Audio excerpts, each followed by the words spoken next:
Hello बच्चों, कैसे हैं आप लोग। उम्मीद करती हूँ कि आप सभी अपने घरों में सुरक्षित और स्वस्थ होंगे। आज हम आपकी नागरिक शास्त्र की किताब से अध्याय 7 नगर प्रशासन पढ़ेंगे। लेकिन अध्याय को शुरू करने से पहले हम इस अध्याय में क्या पढ़ने वाले हैं वो जान लेते हैं। एक गांव के मुकाबले शहर ज्यादा बड़ा और अधिक फैला हुआ होता है। शहर की गलियां ज्यादा चौड़ी होती हैं। यहाँ के बाजारों में ज्यादा भीड़ भाड़ होती है। पानी और बिजली की सुविधाएं होती हैं। अस्पताल होते हैं। यहाँ बहुत ज्यादा वाहन होते हैं और यातायात को नियंत्रित करना पड़ता है। क्या आपने कभी सोचा है कि यह सब इतने सुचारू रूप से कैसे चलता है? कौन सी संस्था इन सब के लिए जिम्मेदार होती है? कैसे निर्णय लिए जाते हैं? कैसे योजनाएं बनाई जाती हैं? कौन लोग हैं जो यह सारा काम करते हैं? आइए उत्तर ढूंढने की कोशिश करते हैं। तो अब हम हमारे अध्याय को शुरू करते हैं। इतवार की एक अलसाई हुई दोपहर थी जब माला और उसके साथी शंकर जहांगीर और रेहाना गली में क्रिकेट खेल रहे थे। शंकर ने बड़ा अच्छा ओवर फेंका था और रेहाना आउट होते होते बची थी। रेहाना के आउट ना होने से शंकर हताश हो रहा था। इसीलिए उसने इस उम्मीद से कि वह कैच आउट हो जाएगी एक शॉर्ट बॉल फेंक दी। हुआ उल्टा ही। रेहाना ने इतनी तेजी से बल्ला घुमाया कि गेंद ऊपर गई और गली की ट्यूबलाइट टूट गई। रेहाना चिल्लाई, अरे ये मैंने क्या कर दिया। तो शंकर तपाक से बोला, अरे हम यह नियम बनाना भूल गए थे कि अगर तुम्हारी गेंद से गली की ट्यूबलाइट टूट जाएगी तो तुम आउट मानी जाओगी। तीनों ने ही तब शंकर को विकेट की चिंता छोड़ने के लिए कहा, क्योंकि जो हुआ वह उस बारे में ज्यादा चिंतित और परेशान हो रहे थे। पिछले हफ्ते उनसे निर्मला मौसी की खिड़की टूट गई थी, जिसको बदलने के लिए अपने जेब खर्च में से पैसे देने पड़े थे। क्या अब दोबारा जेब खर्च में से पैसे देने पड़ेंगे? और ये पैसे देंगे किसको?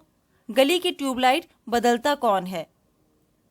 अब देखो, अक्सर आपने भी देखा होगा कि जब आप लोग गली में या कहीं पर खेलते हो, अगर किसी के घर का कुछ सामान टूट जाता है या किसी चीज को क्षति पहुंच जाती है तो या नुकसान पहुंच जाता है तो हम क्या करते हैं, जिसका सामान होता है उसको पैसे दे देते हैं ताकि वो उसको सही कर सके। लेकिन जब किसी सड़क की या गली की या फिर कहीं से भी मोहल्ले का कोई सामान टूटता है तो हम ये सोचते हैं कि ये पैसे हम किसको देंगे या फिर उस चीज को कौन ठीक करेगा, उसका कार्य कौन करेगा। तो यही सवाल अब यहाँ पर ये बच्चे भी सोच रहे हैं। तो देखते हैं आगे क्या होता है। माला का घर सबसे पास था। चारों भागकर माला के घर गए और उसकी माँ को सब कुछ बता दिया। सारी बात सुनकर माला की माँ ने कहा कि उन्हें इस बारे में कुछ खास तो पता नहीं, बस यही मालूम है कि यह नगर निगम की जिम्मेदारी होती है। उन्होंने सुझाया, यास्मीन खाला से पूछना चाहिए, वह हाल ही में नगर निगम से सेवानिवृत्त हुई हैं। जाओ उनसे पूछ लो और माला तुम जल्दी घर वापस आना। अब देखो, यहाँ पर जो माला की माँ है उनको ज्यादा तो नहीं पता है, पर वो इतना बताती हैं कि ये जो काम है वो नगर निगम का होता है, नगर निगम की जिम्मेदारी होती है इन सब कार्यों को करना। जिसके बाद वो बच्चों से कहती है कि आप यास्मीन खाला से जाकर पूछ लो, क्योंकि वो अभी अभी नगर निगम से सेवानिवृत्त हुई हैं। अब आगे, यास्मीन खाला उसी गली में रहती थी और माला की माँ से उनकी बहुत अच्छी दोस्ती भी थी। चारों दौड़कर खाला के घर पहुंचे और जैसे ही उन्होंने दरवाजा खोला वह एक साथ पूरा किस्सा सुनाने लगे। उनका सवाल सुनकर यास्मीन खाला बड़े जोर से हंस पड़ी और बोली, कोई एक व्यक्ति नहीं है जिसको तुम पैसा दे सकते हो। एक बहुत बड़ी संस्था होती है जिसको नगर निगम कहते हैं। यह सड़कों पर रोशनी की व्यवस्था, कूड़ा इकट्ठा करने, पानी की सुविधा उपलब्ध कराने और सड़कों व बाजारों की सफाई का काम करती है। माला बोली, हाँ, मैंने नगर निगम के बारे में सुना है। मैंने शहर में बोर्ड देखे हैं जो नगर निगम द्वारा लोगों को मलेरिया के बारे में बताने के लिए लगाए जाते हैं। खाला बोली, तुम बिल्कुल सही कह रही हो। नगर निगम का काम यह सुनिश्चित करना होता है कि शहर में बीमारियां ना फैलें। यह स्कूल स्थापित करता है और उन्हें चलाता है। शहर में दवाखाने और अस्पताल चलाता है। यह बाग बगीचों का रखरखाव भी करता है। उन्होंने आगे जोड़ा, हमारा पुणे शहर बहुत ही बड़ा शहर है और यहाँ नगर प्रशासन चलाने वाले संस्थान को नगर निगम कहते हैं। छोटे कस्बों में इसे नगर पालिका कहते हैं। तो देखो, अब हमें यहाँ पे पता चल रहा है कि नगर निगम या नगर पालिका कौन होते हैं या फिर वो क्या कार्य करते हैं। जिस भी मोहल्ले में हम रह रहे हैं, जिस जगह में रह रहे हैं, या गांव में या शहर में रह रहे हैं, वहाँ की जो जन सुविधाएं होती हैं, उनका जो कार्य करते हैं, चाहे वो पानी से जुड़ी हुई हो या स्वास्थ्य से जुड़ी हुई हो या फिर स्कूल से जुड़ी हो या स्वास्थ्य से जुड़ी हुई हो, सभी का कार्य जो है वो नगर निगम करती है। अब यहाँ पर एक सवाल दिया है, क्या आप नगर पालिका के कार्यों की सूची बनाने में शंकर की मदद कर सकती हैं? तो अब हम इसका उत्तर बताते हैं।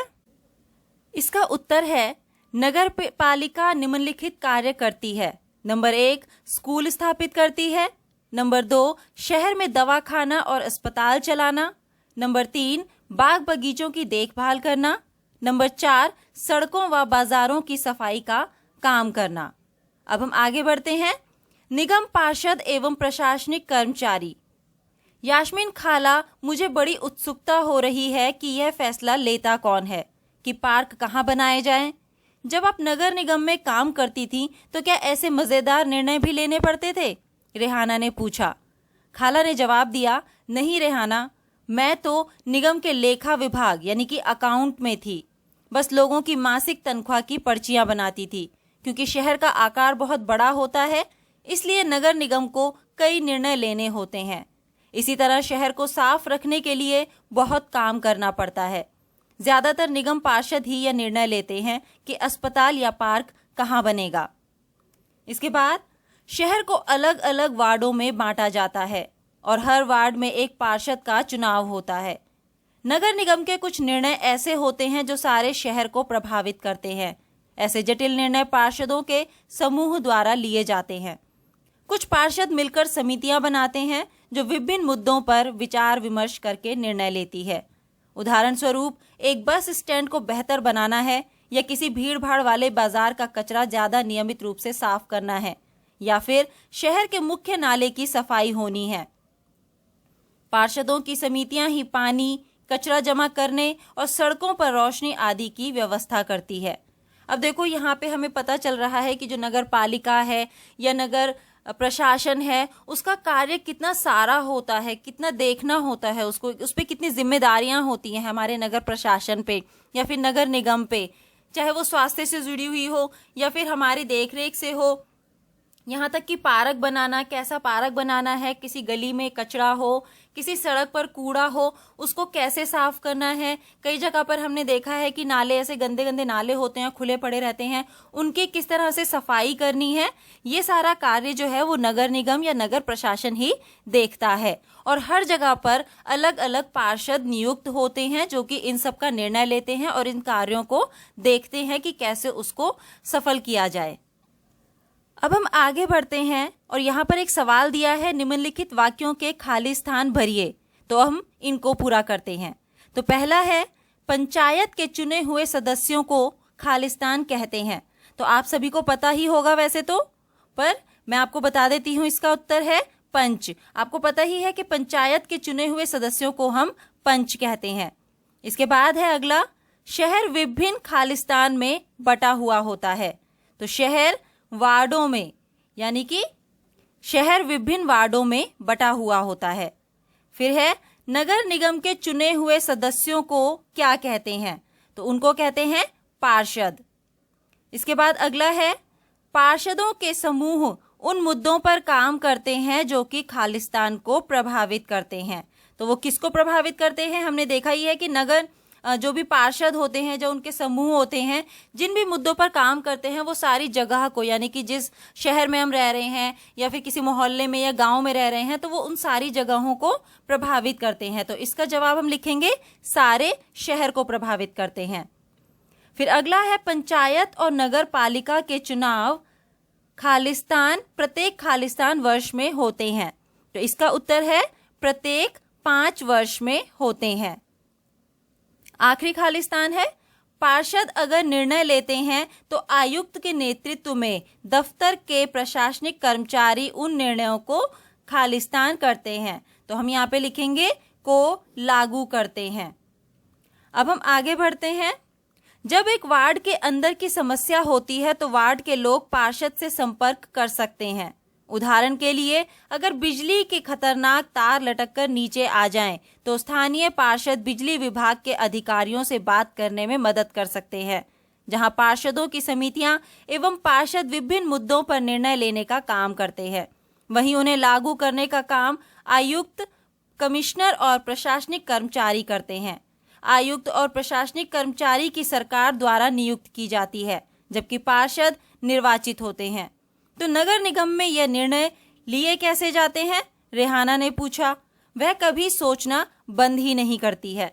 अब देखो, उसको इतनी सारी जानकारी मिल गई है कि हर एक वार्ड के अंदर अलग अलग पार्षद होते हैं। ये जो पार्षद और उनके जो समूह होते हैं वो बहुत सारे मुद्दों पर कार्य करते हैं, और ये जो मुद्दे हैं सारे शहर को या सारे मोहल्ले को या फिर जो गांव होता है उसको प्रभावित करते हैं, क्योंकि वो उन्हीं के लिए कार्य कर रहे हैं। इसके अलावा अगर हम देखते हैं कि किसी गली या मोहल्ले में किसी चीज़ में कोई दिक्कत हो रही है, कोई परेशानी हो रही है, तो हम उस परेशानी को लेकर जाकर पार्षद से बात भी कर सकते हैं, उनसे जाकर संपर्क भी कर सकते हैं। अब इतनी सारी चीज़ें तो रेहाना को पता चल गई है, लेकिन उसको एक और सवाल पूछना होता है। वो कहती है कि नगर निगम में ये निर्णय लिए कैसे जाते हैं। अब इसके बाद ही कहा है कि वो कभी सोचना बंद ही नहीं करती है। अब हम आगे पढ़ते हैं।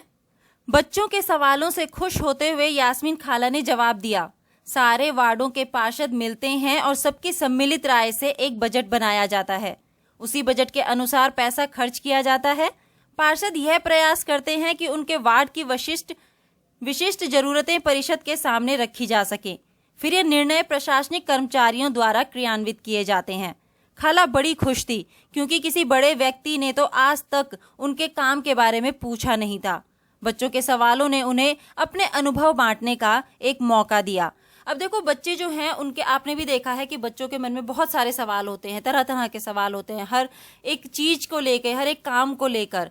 तो वो यहाँ पे यास्मीन खाला से सारे सवाल पूछ रहे हैं। अब यास्मीन खाला जी भी जो है वो इन सवालों से खुश हो रही है। वो उन सबको बताती है सारी चीज़ों के बारे में, और खुश भी होती है कि आज तक उनके इस अनुभव के बारे में किसी बड़े व्यक्ति ने नहीं पूछा, लेकिन ये बच्चे उनसे सब चीज़ पूछ रहे हैं। शंकर ने बड़ी उत्सुकता से पूछा, अपना शहर तो इतना बड़ा है, इसकी देखभाल के लिए बहुत लोगों की ज़रूरत पड़ती होगी। खाला, तब तो नगर निगम में ढेर सारे लोग काम करते होंगे। वह अब तक क्रिकेट के मैच और अपने अधूरे ओवर की बात बिल्कुल भूल चुका था। अब देखो, पूछते पूछते, बात करते करते शंकर भी इतना मस्त हो गया कि वो अपने जो अधूरे ओवर और जो वो मैच खेल रहा था उसके बारे में वो बिल्कुल भूल ही चुका है, और वो भी यहाँ पर सवाल कर रहा है। वो कहता है कि हमारा शहर तो इतना बड़ा है, तो इसकी देखरेख करने के लिए या इसके कार्य करने के लिए तो बहुत सारे लोगों की ज़रूरत पड़ती होगी।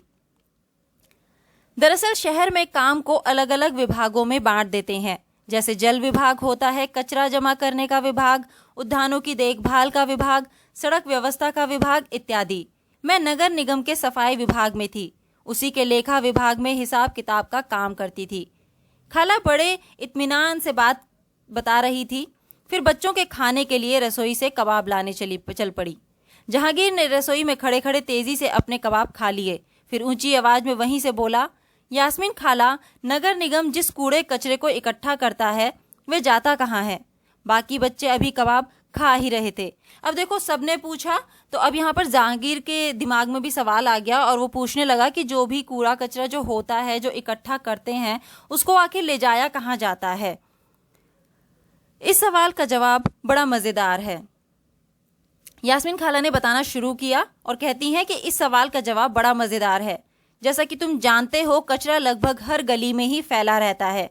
पहले हमारे पड़ोस का भी यही हाल था, चारों तरफ कूड़ा फैला रहता था। अगर कूड़े को इकट्ठा करके हटाया ना जाए तो मक्खियां भिनभिनाती रहती हैं और आसपास कुत्तों चूहों का जमावड़ा हो जाता है। लोग इसकी बदबू से बीमार भी पड़ जाते हैं। एक और बुरी बात यह भी कि बच्चों ने गली में क्रिकेट खेलना छोड़ दिया था, क्योंकि उनके घर वालों को यही डर लगा रहता था कि गली में अधिक समय रहने से बच्चे बीमार ना पड़ जाएं। इसके बाद लोगों का विरोध। यास्मीन खाला ने अपनी मोहल्ले की बात जारी रखी। मोहल्ले की औरतें इन सबसे बड़ी नाराज थी। वे सलाह लेने मेरे पास भी आईं।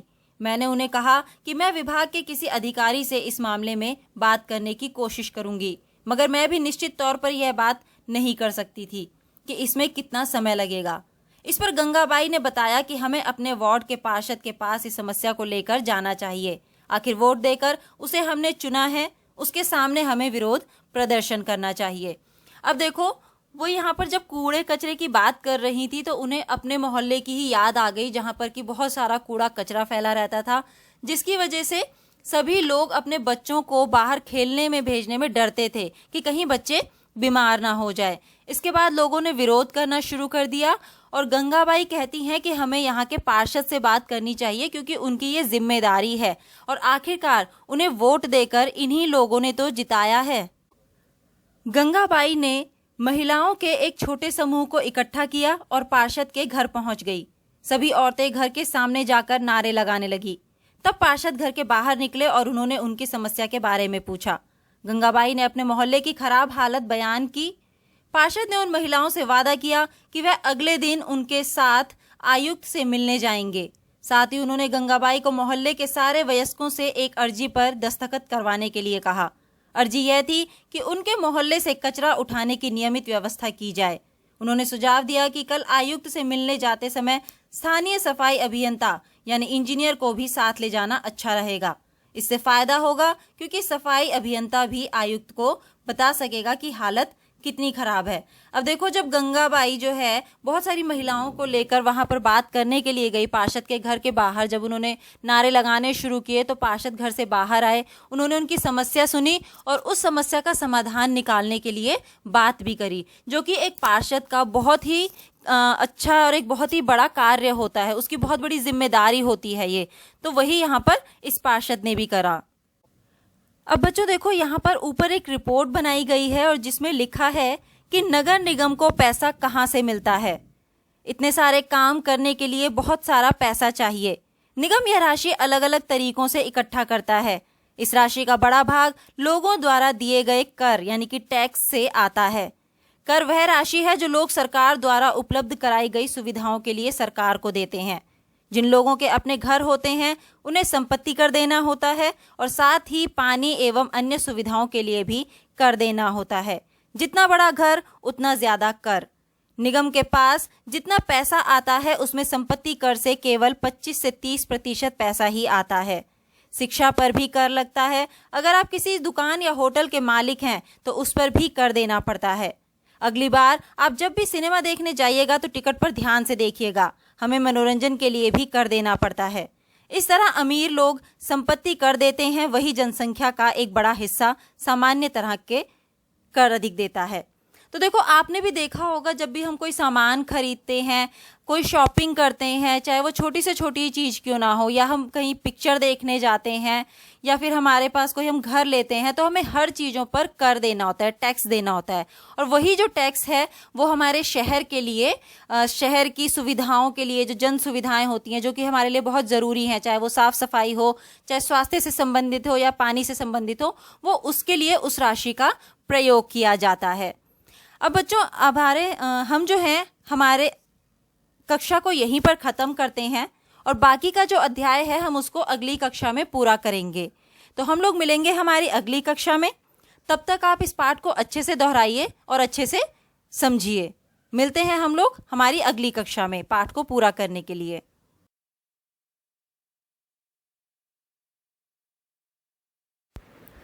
हेलो बच्चों, आइए अब हम लोग अध्याय 7 यानी कि नगर प्रशासन को पूरा कंप्लीट करते हैं। अभी तक हमने नगर प्रशासन के बारे में पढ़ा। नगर प्रशासन की क्या क्या जिम्मेदारियां होती हैं, वो किस कार्य को देखते हैं, किस तरह से कार्य को करते हैं, हमने वो पढ़ा। उनके कार्यों के अंतर्गत कौन से कार्य आते हैं जो कि शहरों में, गाँवों में, मोहल्लों में जन सुविधाओं के कार्य होते हैं, वो सब आते हैं नगर प्रशासन के जिम्मेदारियों के अंतर्गत। इसके अलावा हमने देखा कि नगर प्रशासन में जो पार्षद को नियुक्त किया जाता है वो इन सब कार्यों की नियुक्ति करते हैं, देखते हैं, उनकी देखरेख करते हैं। जो पार्षद या फिर उनके जैसे और लोगों के जो समूह होते हैं वो किसी भी पूरे शहर को या पूरे गांव को अपने कार्यों से प्रभावित करते हैं। अब हम पाठ को आगे पढ़ना शुरू करते हैं। उस दिन पूरी शाम बच्चे घर घर का चक्कर लगाते रहे ताकि अर्जी पर ज़्यादा से ज़्यादा परिवारों के लोगों के दस्तखत लिए जा सकें। अगली सुबह बहुत बड़ी संख्या में महिलाएं पार्षद और सफाई अभियंता के साथ नगर निगम के दफ्तर गईं। आयुक्त पूरे समूह से मिले, पर वे बहाना बनाने लगे कि नगर निगम के पास पर्याप्त संख्या में ट्रक उपलब्ध नहीं है। गंगाबाई ने तपाक से कहा, लेकिन लगता है कि आपके पास अमीर इलाकों से कचरा उठाने के लिए पूरे ट्रक हैं।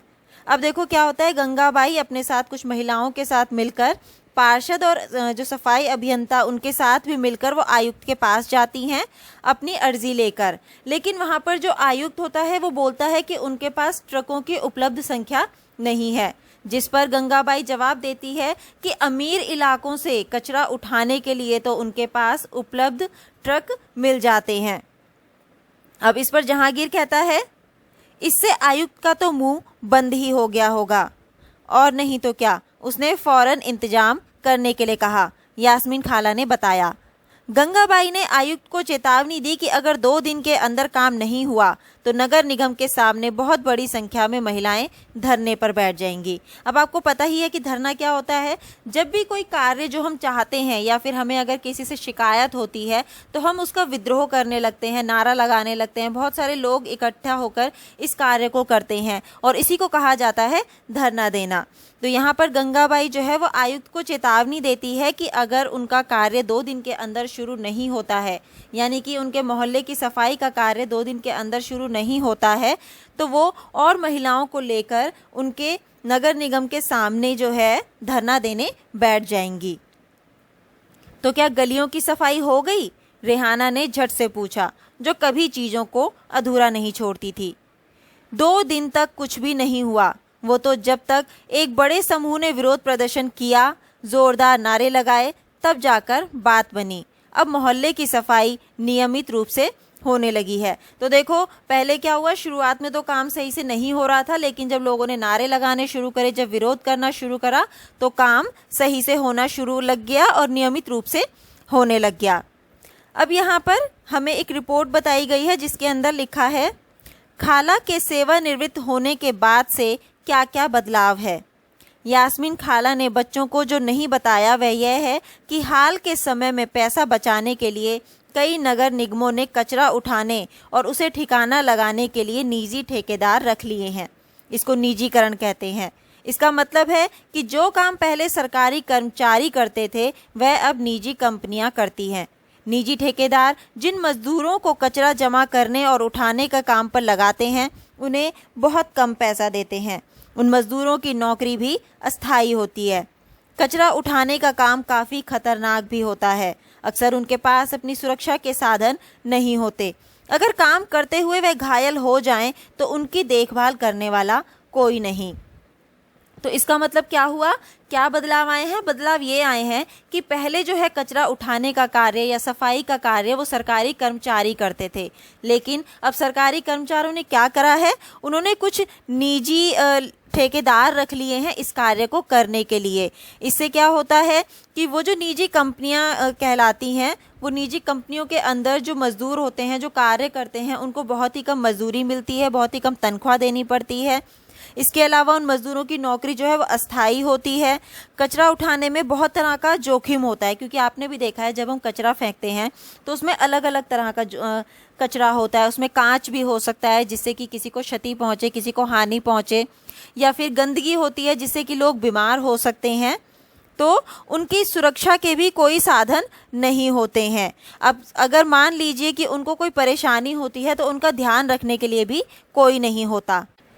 तो हमने देखा कि खाला की सेवानिवृत्ति के बाद जो बदलाव आए हैं वो है कि कई नगर निगमों ने कचरा उठाने और उसे ठिकाने लगाने का काम निजी ठेकेदारों को सौंप दिया है, जो कि पहले सरकारी कर्मचारी किया करते थे। अब हम आगे बढ़ते हैं और यहाँ पर हमें कुछ प्रश्न दिए हैं, तो इन प्रश्नों के हम उत्तर देंगे। पहला प्रश्न है, गंगाबाई किस बात का विरोध कर रही थी? तो इसका उत्तर है, गंगाबाई इसलिए विरोध कर रही थी क्योंकि हर गली में कूड़ा कचरा फैला हुआ था। कूड़े को उठाने की कोई व्यवस्था नहीं थी। कूड़े पर मक्खियां भिनभिनाती रहती थीं और कुत्तों तथा चूहों का जमावड़ा लगा रहता था, जिसके कारण बदबू आती थी और बीमारी फैलने का डर रहता था। इसी कारण माँ बाप भी बच्चों को गली में खेलने नहीं देते थे और इसी चीज़ का गंगाबाई विरोध कर रही थी। अब है अगला प्रश्न, आपके हिसाब से गंगाबाई ने पार्षद के पास जाने की बात क्यों सोची? तो इसका उत्तर है, गंगाबाई ने पार्षद के पास जाने की बात इसलिए सोची क्योंकि उन्होंने पार्षद को वोट देकर अपना प्रतिनिधि चुना था। इसलिए पार्षद का फर्ज बनता था कि वे मोहल्ले वालों की समस्याओं का समाधान करे। अब है अगला प्रश्न, जब आयुक्त ने यह कहा कि शहरों में ट्रक की संख्या पर्याप्त नहीं है तो गंगाबाई ने क्या कहा? इसका उत्तर है, जब आयुक्त ने कहा कि शहर में ट्रकों की संख्या पर्याप्त नहीं है तो गंगाबाई ने कहा कि लगता है आपके पास अमीर इलाकों में कचरा उठाने के लिए तो पूरे ट्रक हैं। अब हम आगे पढ़ना शुरू करते हैं। यह तो बिल्कुल बम्बैया सिनेमा की तरह सुखद अंत हुआ। माला ने कहा वह अपने आप को नेतृत्व करने वाली गंगाबाई की भूमिका में देखने का सपना देख रही थी। सभी बच्चों को गंगाबाई की कहानी सुनकर बहुत मजा आया। उन्हें इसका आभास तो था कि मोहल्ले में गंगाबाई की खासी इज्जत थी और लोग उन्हें बहुत मानते थे, मगर उसका कारण उन्हें अब समझ में आया है। यानी कि वो बच्चे जानते थे कि गंगाबाई की बहुत इज्जत होती है, सब लोग उन्हें बहुत मानते हैं, लेकिन उन्हें ये नहीं पता था कि किस कारण से वो उनको इतना मानते हैं। अब ये सब जानकर उनको पता चल गया कि क्यों उनकी इतनी इज्जत होती है। अब आगे बच्चों ने खाला का शुक्रिया अदा किया और जाने के लिए उठ खड़े हुए। जाते जाते रेहाना ने कहा, खाला बस एक आखिरी सवाल और है, घर पर अभी जो 2 कूड़ेदान हैं वो भी क्या गंगाबाई का सुझाव था? खाला हंसने लगी, बोली, अरे नहीं नहीं, यह तो नगर निगम ने ही सुझाव दिया था कि हम खाने पीने और गलने वाली चीज़ों को एक कूड़ेदान में डालें और प्लास्टिक कांच जैसी ना गलने वाली चीज़ों को दूसरे कूड़ेदान में। जब हम अपने कचरे की छटाई कर देते हैं तो निगम वालों का काम थोड़ा आसान हो जाता है। आपने भी कई बार रास्ते पर या कहीं अस्पताल में या स्कूलों में या अपने घरों में ही कई बार देखा होगा कि जो कचरे का जो जिसमें हम डालते हैं वो 2 तरह के होते हैं। एक जिसमें कि गलने वाली चीज़ें होती हैं, दूसरा जिसमें कि गलने वाली चीज़ें नहीं होती, जैसे कि प्लास्टिक बॉटल हो, कांच की बॉटल हो, ये सब चीज़ें। अब इससे क्या होता है, जो कचरा साफ करने वाले जो होते हैं उनका यह काम कम हो जाता है कि उनको कचरे की छटाई नहीं करनी पड़ती है, तो उनका काम आसान हो जाता है इससे। बच्चों ने इतने सारे सवालों का जवाब देने के लिए खाला का फिर से शुक्रिया अदा किया और टहलते हुए गली की तरफ चल पड़े। बहुत देर हो चुकी थी और उन्हें जल्दी से जल्दी घर पहुंचना था। आज हमेशा के मुकाबले गली में अंधेरा थोड़ा ज्यादा था। उन्होंने ऊपर देखा, फिर मुस्कुराते हुए एक दूसरे को देखा और वापस खाला के घर की तरफ दौड़ पड़े। अब यहाँ पर हमें एक रिपोर्ट बताई गई है जिसमें कहा है 1994 में सूरत शहर में भयंकर प्लेग फैला था। सूरत भारत के सबसे गंदे शहरों में एक था। लोग घरों का और होटलों का भी कूड़ा कचरा पास की नाली में या सड़क पर ही फेंक देते थे। इससे सफाई कर्मचारियों को कूड़ा कचरा उठाने तथा उसे ठिकाने लगाने में काफ़ी मुश्किल होती थी। ऊपर से नगर निगम का अपना काम नियमित रूप से नहीं कर पाती थी, जिससे स्थिति और भी बदतर हो गई थी। प्लेग हवा के जरिए फैलता है। जिन लोगों को प्लेग हो जाए उन्हें दूसरों से अलग रखना पड़ता है। सूरत में उस साल बहुत से लोगों ने अपनी जान गंवाई। करीब 3 लाख से अधिक लोगों को शहर छोड़ना पड़ा। प्लेग के डर ने यह अनिवार्य कर दिया कि नगर निगम मुस्तैदी से काम करे, सारे शहर की अच्छी तरह से सफाई करे। आज की तारीख में चंडीगढ़ के बाद भारत के सबसे साफ शहरों में दूसरा स्थान सूरत का है। क्या आप जानती हैं कि आपके मोहल्ले में कब और कितनी बार कूड़ा उठाया जाता है? क्या आपको लगता है कि सभी मोहल्ले में उतनी बार ही कूड़ा उठाया जाता है? यदि नहीं तो क्यों? चर्चा कीजिए। अब देखो, आपने देखा होगा कि सभी मोहल्लों में या सभी इलाकों में क्या होता है कि कचरा उठाने वाले आते हैं। अब कई जगह सुबह 1 बार आते हैं और कई जगह क्या होता है 2 बार आते हैं, सुबह और शाम को। तो आपको इसी बात पर चर्चा करनी है अपने घर में या अपने आसपास कि आपके यहाँ पर कचरा उठाने वाले या कूड़ा उठाने वाले कितनी बार आते हैं और क्यों। इसके उत्तर के लिए मैंने अपने इलाके के हिसाब से आपको मैं इसका उत्तर बता रही हूँ। हमारे मोहल्ले में सुबह दिन में 1 बार कूड़ा उठाया जाता है। मुझे लगता है कि सभी मोहल्ले में यह व्यवस्था नहीं है, क्योंकि कुछ मोहल्लों में कूड़ा इधर उधर फैला रहता है, जिसे लगता है वहाँ प्रतिदिन कूड़ा नहीं उठाया जाता है।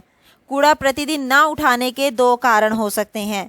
नंबर 1, सफाई कर्मचारियों तथा कूड़ा उठाने वाले वाहनों का पर्याप्त संख्या में उपलब्ध ना होना। नंबर 2, सफाई कर्मचारियों की लापरवाही तथा काम ना करना। तो देखो, मेरे इलाके में तो डेली कचरा उठाने वाले आते हैं सुबह एक बारी। आपके यहाँ पर किस तरह से आते हैं और डेली आते हैं या फिर नहीं, आपको उसके बारे में यहाँ पर बताना है।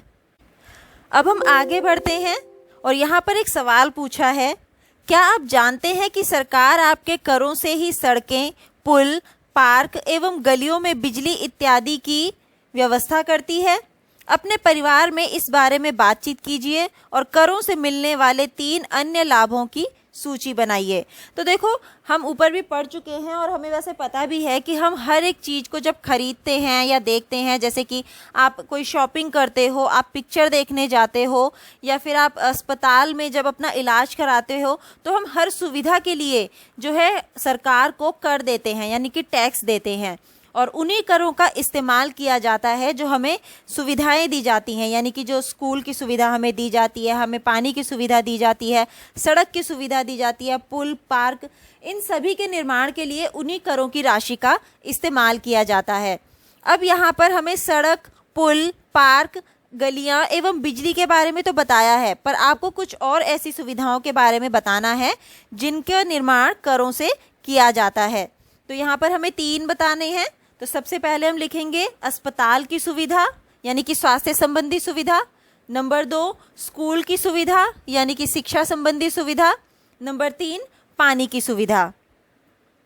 अब हम आगे बढ़ते हैं और यहाँ पर अभ्यास के लिए कुछ प्रश्न दिए हैं, तो इन प्रश्नों के हम उत्तर करेंगे। प्रश्न 1, बच्चे यास्मीन खाला के घर पर क्यों गए? तो इसका उत्तर है, बच्चों के क्रिकेट खेलते समय गेंद से गली की ट्यूबलाइट टूट गई थी। बच्चे जानना चाहते थे कि इस ट्यूबलाइट को बदलवाने के लिए पैसे किसको देने होंगे। यास्मीन खाला पहले नगर निगम में नौकरी करती थी, इसलिए बच्चों को लगता था कि उन्हें इस बात की जानकारी होगी। अब है प्रश्न 2, नगर निगम के कार्य शहर के निवासियों के जीवन को किस तरह प्रभावित करते हैं? ऐसे 4 तरीकों के बारे में लिखिए। उत्तर, नगर निगम के कार्य शहर के निवासियों के जीवन को निम्नलिखित तरीकों से प्रभावित करते हैं। नंबर 1, नगर निगम शहर में दवाखाने तथा अस्पताल चलाने का कार्य करता है, जिससे लोगों को स्वास्थ्य सुविधाएं प्राप्त होती हैं। नगर निगम शहर में नंबर 2, नगर निगम शहर में स्कूल खोलता है तथा उन्हें चलाने का काम करता है, जिससे बच्चों को पढ़ाई की सुविधा प्राप्त होती है।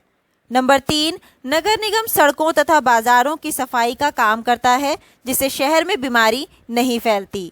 नंबर 4, नगर निगम पीने के पानी की सुविधा उपलब्ध कराता है, इससे शहर के लोगों की पानी की आवश्यकता पूरी होती है। अब है प्रश्न 3, नगर निगम पार्षद कौन होता है? उत्तर, शहर या नगर को कई वार्डों में बांटा जाता है। प्रत्येक वार्ड से जनता द्वारा निर्वाचित प्रतिनिधि को पार्षद कहा जाता है। अब है प्रश्न 4, गंगाबाई ने क्या किया और क्यों? इसका उत्तर है, गंगाबाई ने महिलाओं के एक समूह के साथ मिलकर मोहल्ले की सफाई नियमित रूप से ना होने का विरोध किया। इसके लिए पहले वे मोहल्ले के पार्षद के पास गए। पार्षद ने सफाई अभियंता को साथ लेकर आयुक्त से मिलने की सलाह दी। आयुक्त ने पर्याप्त संख्या में ट्रक उपलब्ध नहीं होने का बहाना बनाया, तो गंगाबाई ने तपाक से प्रश्न किया कि आपके पास अमीर लोगों के मोहल्ले से कचरा उठाने के लिए तो पर्याप्त ट्रक हैं। गंगाबाई ने चेतावनी दी कि अगर 2 दिन के अंदर काम नहीं हुआ तो बड़ी संख्या में महिलाएं नगर निगम के सामने धरने पर बैठ जाएंगी। अब है प्रश्न 5, नगर निगम अपने काम के लिए धन कहां से प्राप्त करता है? इसका उत्तर है, नगर निगम की आय के मुख्य स्रोत निम्नलिखित है। नंबर 1, जल कर, संपत्ति कर तथा अन्य सुविधाओं से प्राप्त कर से होने वाली आय से प्राप्त धन। नंबर 2, होटलों और दुकान से कर के रूप में प्राप्त धन। नंबर 3, सिनेमा से प्राप्त मनोरंजन कर के रूप में मिलने वाला धन। अब है प्रश्न 6, चर्चा कीजिए।